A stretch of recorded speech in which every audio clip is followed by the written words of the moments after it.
being willing to do the research. The technology and the cost of integration is lower than it's ever been.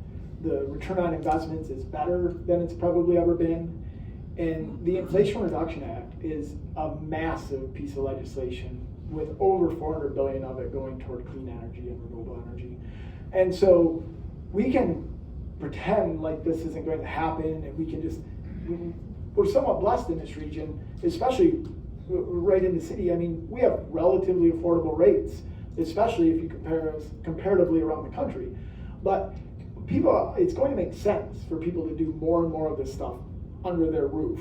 And the more they do that, and other people don't, the trickier it gets for the grid to balance all of that. And we have to go out and get that money. I hear all the time that people don't do it because they don't have the capacity or they don't have the capital to do it, but there's low and no interest financing programs that are available. There's a host of grant and rebate opportunities.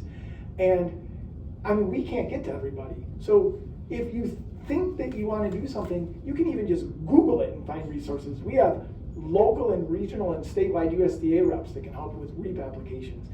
There's people on staff at every utility company to help with energy optimization. Like, the resources are there and the dollars are there, and we can't get to everybody. But I absolutely want and know it's critical for our region to be competitive and maintain a competitive advantage, that we go out and we start integrating this stuff and we leverage all the available programs, rebates, and incentives, because it's easy. And I remember the American Recovery and Reinvestment Act during the Obama time. And it is a fraction of the opportunity that the Inflation Reduction Act is. And I saw all of that money go out of state, or the stuff that came into state, to giant corporations. And I saw a very, very small amount of it making it to our local businesses, to the homeowners. And the Inflation Reduction Act is different. It is geared for people like us in this room to go out and leverage these opportunities and maintain or gain a competitive edge in the marketplace, especially as it relates to energy resiliency and affordability. And so we've just got to do it. I mean, that's all there is to it. Thanks, Tim. Questions? Is there anyone? Brenda?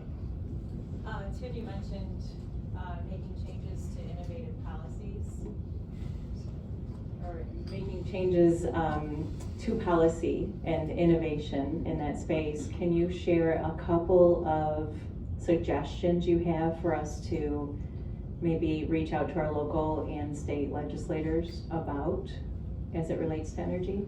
Yeah, so it's a little tricky because, unfortunately, probably a lot of our representation doesn't have a really good understanding of, well, like the rules of our Michigan Public Service Commission, or the orchestration that occurs behind the scenes with our regional grid operators that handle multiple states and multiple assets of generation.